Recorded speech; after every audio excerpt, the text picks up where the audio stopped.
লোকসঙ্গীত অঙ্গনের লোকগীতির আসরে উপস্থিত সম্মানিত লোকগীতি সঙ্গীত প্রেমী দর্শক শ্রোতাবৃন্দ,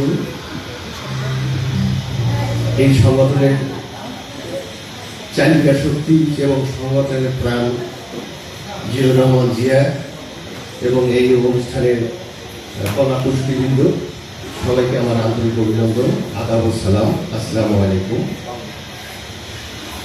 আমরা লোকসঙ্গীত যে কত বড় একটা গুরুত্বপূর্ণ বিষয়, আমাদের প্রজন্ম আজকে প্রযুক্তির যে অপব্যবহার হচ্ছে, আজকে সাংস্কৃতিক আগ্রাসন হচ্ছে, এখান থেকে তারা আস্তে আস্তে দূরে সরে যাচ্ছে।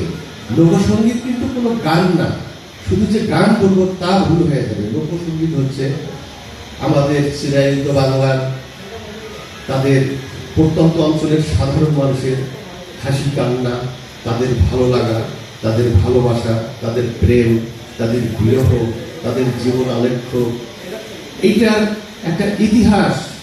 এবং শুধু ইতিহাস নয়, এটা হচ্ছে লোক সংস্কৃতির এক একটা জীবন্ত দলিল।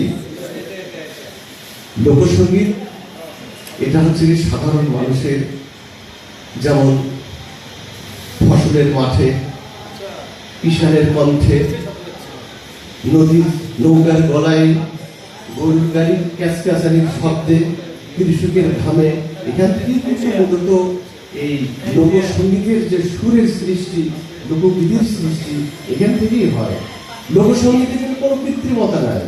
লোকসঙ্গীতে আছে সরলতা, লোকসঙ্গীতে আছে ভালোবাসা, লোকগীতিতে আছে অসীম আবেগ।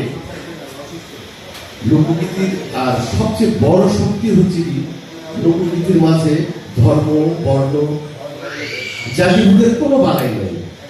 এখানে আছে ভালো লাগা, এখানে আছে ভালোবাসা। লোকসঙ্গীতে কিন্তু মানুষকে মানুষ হওয়ার কথা বলে, লোকসঙ্গীত মানুষকে ঐক্যের আহ্বান করে, লোকসঙ্গীত মানুষকে মানবতার কথা শেখায়, মানুষকে মানুষ হওয়ার কথা শেখায়। তা বিশেষ করে প্রযুক্তির যখন সহজলভ্যতা ছিল না, এত বই পুস্তকের সমাহার ছিল না, তখন কিন্তু আমাদের গ্রাম বাংলার যে চালচিত্র, গ্রাম বাংলার মানুষের হাসি কান্না, তাদের সুখ দুঃখ, তাদের সামাজিক শিক্ষা, তাদের আচার নিয়ম, তাদের সংস্কৃতি, এসব কিন্তু প্রজন্ম থেকে প্রজন্ম ছড়িয়ে পড়ত এই লোকসঙ্গীতের মাধ্যমে, লোকগীতির মাধ্যমে।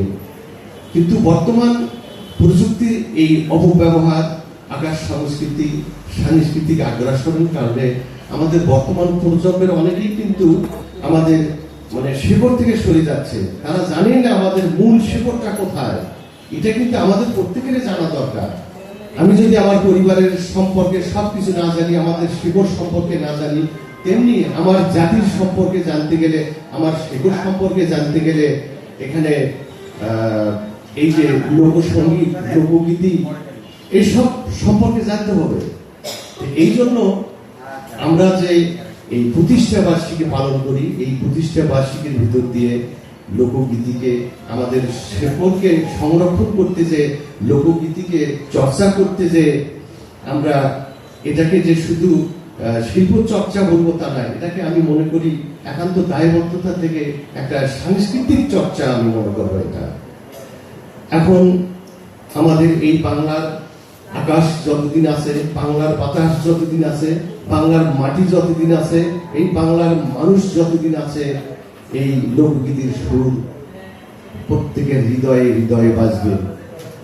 পরিশেষে আরেকটি কথা না বলে নয়, আজকের এই এত সুন্দর একটি আয়োজনে উপস্থিত হতে পেরে আমাকে খুবই ভালো লাগছে, এবং আমাকে দুটি কথা বলার সুযোগ করে দেওয়ার জন্য অনুষ্ঠানের উপস্থাপিকা আমার ছোট বোন শিরিন আক্তার এবং এই সংগঠনের চালিকা শক্তি এবং প্রাণ আমার ছোট ভাই জিয়াউর রহমান ওরফে গ্রামীণ জিয়া, তাদের জন্য অসংখ্য অসংখ্য ভালোবাসা।